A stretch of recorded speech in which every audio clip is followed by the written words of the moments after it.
तुम्ही पाहतात नॅशनल आवाज। नॅशनल आवाज मध्ये आपलं स्वागत। सरपंच दीपाली दीपक माळी व उपसरपंच रुपाली भरत भदाने यांनी रक्तदान करून क्रांतिज्योती सावित्रीबाई फुले यांना केले अभिवादन। आम्ही आपल्याला सांगू इच्छितो की संपूर्ण जगात कोविड-19 मुळे मोठ्या प्रमाणात रक्ताचा तुटवडा निर्माण झाला आहे। महाराष्ट्राचे ठाकरे सरकार यांनी देखील महाराष्ट्रातील जनतेला रक्तदान करण्याचे आवाहन केले आहे। यासाठी सामाजिक भान जपत धुळे तालुक्यातील बोरकुड ग्रामपंचायतीचे सरपंच दीपाली दीपक माळी व उपसरपंच रुपाली भरत भदाने यांनी आज 3 जानेवारी अर्थात शैक्षणिक क्रांतीसाठी आपले जीवन अर्पण करणाऱ्या क्रांतिज्योती सावित्रीबाई फुले यांच्या जयंती निमित्ताने जिल्हा परिषद मराठी शाळा बोरकुंड येथे भव्य रक्तदान शिबिराचे आयोजन करून व स्वतः रक्तदान केले। सर्वप्रथम सर्व महापुरुषांच्या प्रतिमेचे पूजन करून दीप प्रज्वलन केले। या रक्तदान शिबिराचे उद्घाटन डॉक्टर रमेश गडरी यांच्या हस्ते करण्यात आले।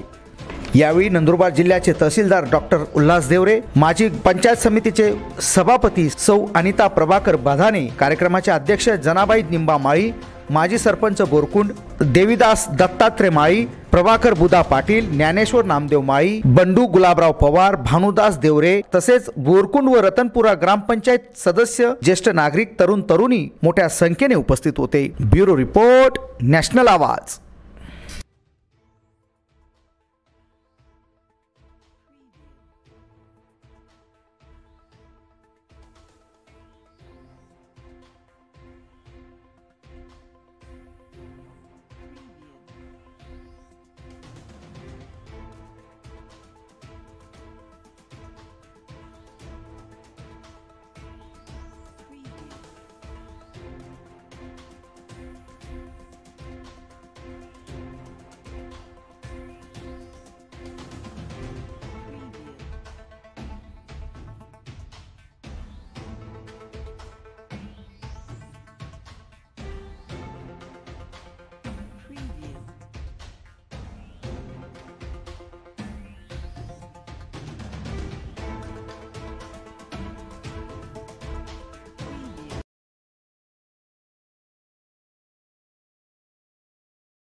आणि परत वर्गात गेल्यावर त्या मुलींना शिकवायच्या।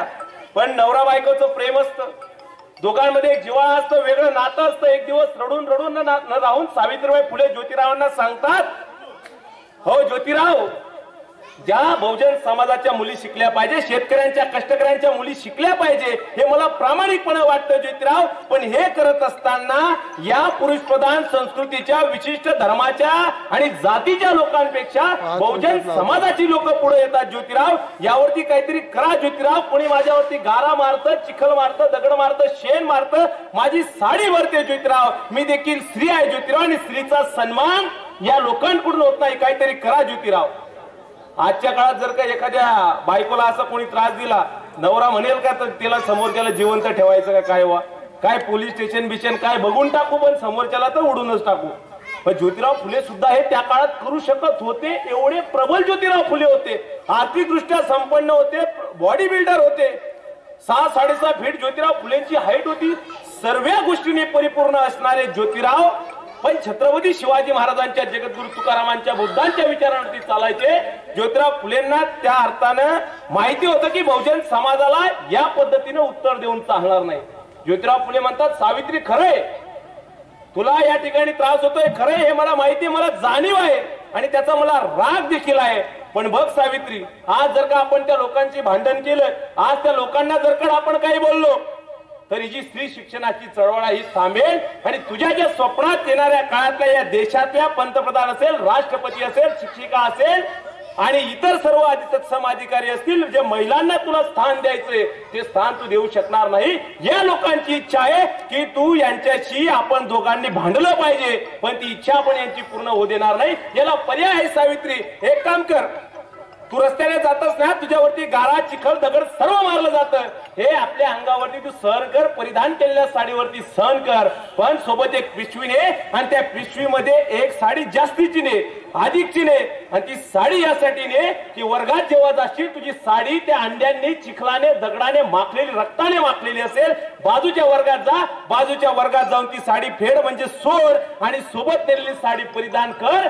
पण माझ्या या बहुजन समाजाच्या मुलींना शिकवायचं काम थांबू नको, एवढा ताक त्या काळामध्ये सावित्रीबाई फुलेंनी केलेला आहे.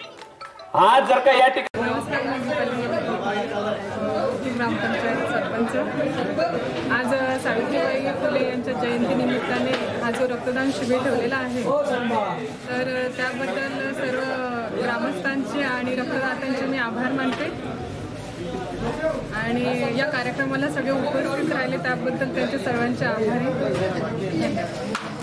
प्रभाकर पाटील.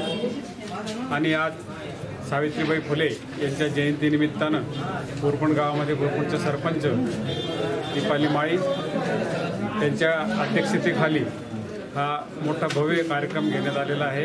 रक्तदान शिबिराच्या कार्यक्रमात उपस्थित असलेले सर्व प्रमुख उपस्थितीत असलेले कार्यकर्ते आणि रक्तदात्यांनी जे आज कार्यक्रमाला रक्तदान केलं, जवळपास आतापर्यंत 40 ते 50 बाटल्यांचं रक्तदान झालेलं आहे.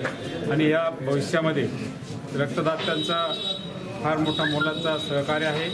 हे रक्त भविष्यात चांगल्या लोकांसाठी कामात येईल असं उपक्रम असेल हे सावित्रीबाई फुलेंच्या जयंतीनिमित्ताने हा कार्यक्रम घेण्यात आलेला आहे असं मी सांगतो.